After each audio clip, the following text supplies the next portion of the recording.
अस्सलाम वालेकुम। आज हमारा टॉपिक है covalent radii and ionic radii.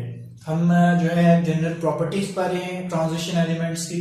इसमें हम जस्ट जो है ना इनका ट्रेंड देख रहे हैं कि पीरियोडिक टेबल में ये किस तरह वेरी करते हैं। ठीक है, तो कोवलेंट रेडियाई और आयनिक रेडियाई मतलब हमने देखना है कि जो ट्रांजिशन एलिमेंट्स हैं जब ये एटॉमिक फॉर्म में होते हैं तो इनके कोवलेंट रेडियाई का ट्रेंड क्या होता है, और जब उनके आयंस बनाते हैं तो तब इनका जो है इनके आयंस का जो है वो ट्रेंड क्या होता है। तो आयनिक रेडियाई की अगर हम बात करें तो आयनिक रेडियाई जो है ये शुरू में जो है वो डिक्रीज होना शुरू हो जाता है। मतलब हम कैल्शियम से स्टार्ट करें, स्कैंडियम, उसके बाद वेनेडियम चलते जाएं तो ये डिक्रीज होता है, लेकिन आहिस्ता आहिस्ता एट में जाके ये इंक्रीज होना शुरू हो जाता है। ठीक है, अब इंक्रीज क्यों होता है उसकी वजह भी देखते हैं। तो कोवलेंट रेडियाई की अगर हम बात करें तो रेडियाई डिक्रीजेस एट स्टार्ट, ठीक है, but start to increase at the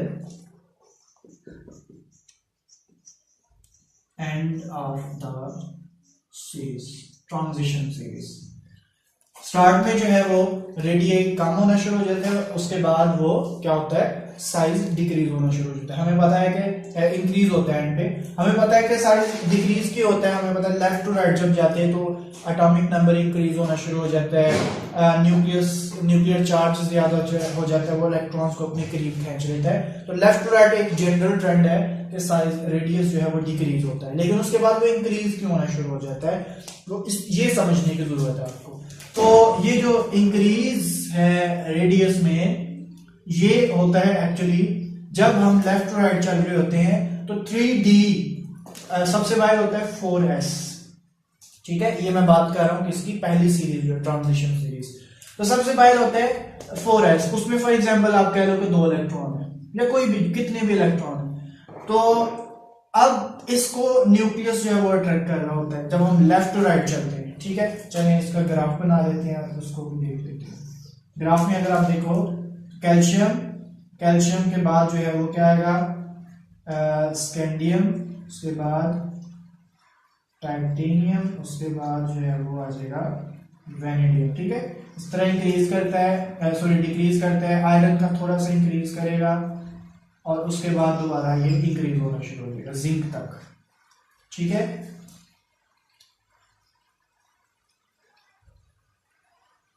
ठीक है, इस तरह। तो ये इसकी रीजन क्या है, पहले डिक्रीज क्यों होता है फिर उसके बाद इंक्रीज क्यों होना शुरू हो जाता है। देखिए अगर ये न्यूक्लियस है ये 4s को जो है वो अट्रैक्ट कर रहा है तो स्टार्ट में डिक्रीज इसलिए हो रहा है क्योंकि न्यूक्लियर चार्ज इंक्रीज होता है, लेकिन जो हम आगे चलते हैं तो आगे चलते चलते 3D में इलेक्ट्रॉन आते जा रहे हैं। ठीक है, D में इलेक्ट्रॉन आते जा रहे हैं, जब न्यूक्लियस और इसके दरमियान में क्या है 3D है, इसमें इलेक्ट्रॉन जब आते जाएंगे, पहले एक था ये, अब न्यूक्लियस की अट्रैक्शन को बाहर पहुंचने से अब ये शील्ड करना शुरू हो जाएगा, शील्डिंग इफेक्ट इंक्रीज होना शुरू हो जाएगा। फिर आगे चले तो अब इलेक्ट्रॉन 2 हो गए, ये मजीद शील्ड करना शुरू हो जाएंगे। तो जब न्यूक्लियस की अट्रैक्शन नहीं पहुंच पाती बाहर, अब ये इंक्रीज होना शुरू हो जाएगा। फॉर एग्जांपल 5 आ गए, तो जब न्यूक्लियस की अट्रैक्शन बाहर कम पहुंचेगी तो 4s इलेक्ट्रॉन जो है वो न्यूक्लियस से दूर चले जाएंगे। तो इस तरह एटम का साइज जो है वो कोवलेंट रेडियाई क्या होना शुरू हो जाएगा, इंक्रीज होना शुरू हो जाएगा। ठीक है, ये मैंने बहुत शॉर्टली इसको जो है एक्सप्लेन कर दिया है, तो आपको जो है ना आगे तो इसका बेसिक कॉन्सेप्ट है आयनिक रेडियाई का, तो फिर तो आपको ये समझ आ जाएगी। ठीक है, तो शील्डिंग इफेक्ट के इंक्रीज होने की वजह से हम बोलते हैं कि उसके बाद ये इंक्रीज होता है, साइज इंक्रीज होना शुरू हो जाता है।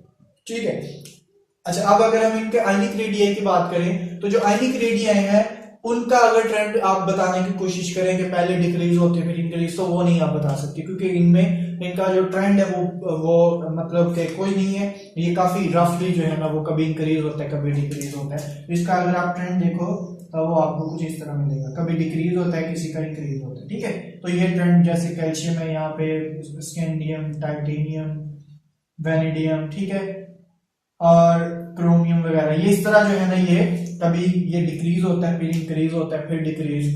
तो जो इनके आयनिक रेडियई है, ये मैं बात कर रहा हूं आयनिक रेडियई की, ठीक है। तो आयनिक रेडियई का कोई ट्रेंड नहीं है,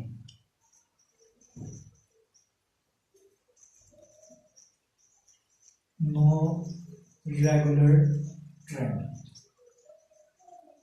ये डिपेंड करेगा ना कि वो किस ऑक्सीडेशन स्टेट पे अवेलेबल है, कितने इलेक्ट्रॉन लूज करके अवेलेबल है, इसलिए इनका जो है ना जनरली कोई ट्रेंड नहीं होता।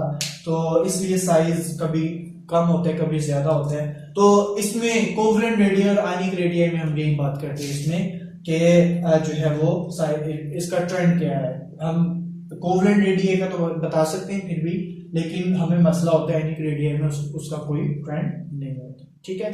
ये प्रोडक्ट टेबल जो है, सॉरी ये जो हमने बनाया है, इस यहाँ पे हमने एटॉमिक नंबर है कि अगर हम एटॉमिक नंबर इंक्रीज करते जाएं उधर को, और ये है जिसका साइज रेडियई का, तो हमें कुछ इस तरह का ग्राफ हासिल होगा, ठीक है।